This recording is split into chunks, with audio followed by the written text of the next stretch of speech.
Central metro থেকে বউবাজারের দিকে যেতে ফিরিঙ্গি কালীবাড়ির ঠিক পরে এই বাড়ি নিশ্চয়ই আপনার চোখে পড়েছে। আজ আপনাদের শোনাবো ঠিক এই বাড়িরই গল্প।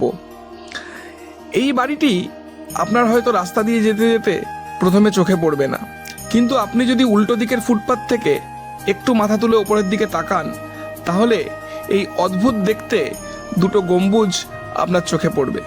বললাম বটে গম্বুজ, কিন্তু এ শুধু গম্বুজ নয়, এর যে স্থাপত্য তা কিন্তু অনেক অন্যরকম।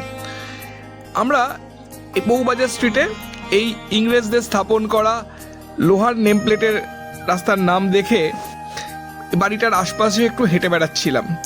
সেখানে দেখলাম বর্তমানে বাড়ির একটা দিক প্রায় পরিত্যক্তই বলা চলে।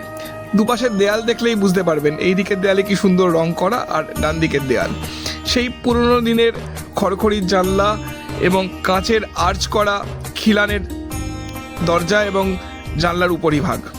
সেই বাড়ি কিন্তু আজও একই রকম রয়েছে, যা ছিল আজ থেকে হয়তো বা 100-150 বছর আগে। খোঁজ করে জানতে পারলাম এই বাড়ি আসলে কিন্তু আমার স্ট্রিটের যে লাহা বাড়ি আপনারা চেনেন, আগে আমার ভিডিওতে দেখেছেন, সেই লাহাদেরই, উপেন্দ্রনাথ লাহা, মনমথনাথ লাহা, যাদের বর্তমান বাড়ির একটি ঠিকানা 25 নম্বর বাবুরাম শীল লেন। সুপ্রাচীন এই বাড়িটির ইতিহাস কিন্তু এখানেই শেষ নয়।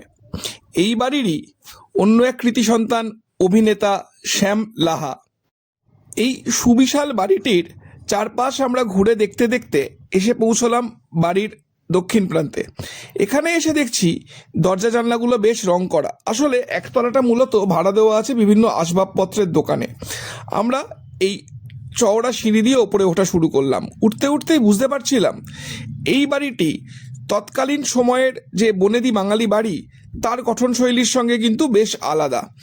আমরা ভাবছিলাম কেন, সেই সময়কার বনেদি বাঙালি পরিবার যখন বাড়ি তৈরি করত তখন সেটা থাকতো চারপাশ ঘেরা এবং মধ্যিখানে নাট মন্দির বা ঠাকুর দালান। কিন্তু এই বাড়িতে সিঁড়ির ওপরের যে খিলান এবং চওড়া সিঁড়ির দুপাশে যে হাতল, তা কিন্তু ঊনবিংশ শতাব্দীর বাঙালি বাড়িকে মনে করায় না। আমরা ছাদে এসে পৌঁছে রেলিংয়ের পাশেই দেখতে পেলাম সেই গম্বুজ যা আমরা নিচে থেকে দেখছিলাম। এই গম্বুজটা ভালোভাবে দেখলে বোঝা যায় এর মিশ্র স্থাপত্য রীতি। এখানে যেমন আপনারা হিন্দুদের কলকা দেখতে পাবেন, ঠিক তেমনই মুসলিম আর্কিটেকচার এবং ইউরোপিয়ান গথিক স্টাইলের থাম এই স্থাপত্যে চোখে পড়ছে। এবং সেটি খুবই অদ্ভুত যে একটি স্থাপত্যে এই এতগুলো রীতি এসে জড়ো হয়েছে।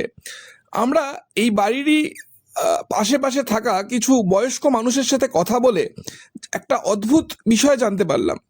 এটা লাহা বাড়ি নামে পরিচিত। লাহারা দীর্ঘদিন এই বাড়িতে ছিলেন, বর্তমান এই বাড়ির মালিকানাও লাহাদের।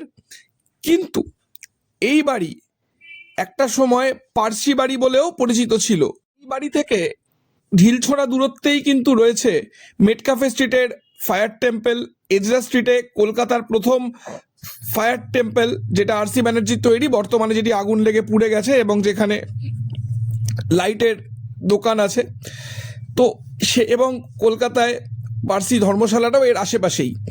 এই যে স্থাপত্য দুটি, এগুলো আমরা খুব কাছ থেকে দেখছিলাম। দেখে মনে হলো এর ভেতরে একটি জায়গা আছে যেটি প্রশস্ত এবং এর ছাদেও একটি প্ল্যাটফর্ম মতো করা আছে। এর কারণটা কি? কারণ কোনো মন্দির হলে তার তো একটি চূড়া থাকতো, এর তো কোনো চূড়া নেই, বরং একটি প্রাকার বেষ্টিত প্ল্যাটফর্ম রয়েছে কোনো কিছু রাখার জন্য। বর্তমানে এটি রান্নাঘর বা স্টোর রুম হিসেবে ব্যবহার হয় এই বাড়িতে যারা আছেন। কিন্তু একজনের সাথে কথা বললাম, তিনি আমাদেরকে যেটা জানালেন সেটা কিন্তু সত্যিই খুব অদ্ভুত এবং বিষয়টা যদি সত্যি হয় তাহলে কলকাতার ইতিহাসে একটা নতুন অধ্যায় হয়তো খুলবে।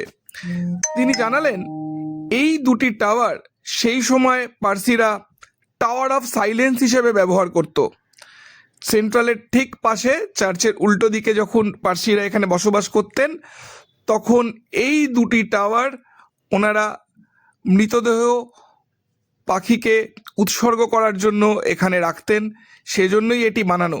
এবং পার্সিরা যেহেতু ইরান থেকে অরিজিনেট করেছেন এবং পরবর্তীকালে গুজরাট এবং মুম্বাইয়ের ওনারা এসে থাকা শুরু করেন এবং অষ্টাদশ শতকে যখন কলকাতা ব্যবসা বাণিজ্যের অন্যতম পীঠস্থান হয়ে ওঠে তখন কিন্তু ওই অঞ্চল থেকে বহু পার্সি এখানে এসে বসবাস শুরু করেন।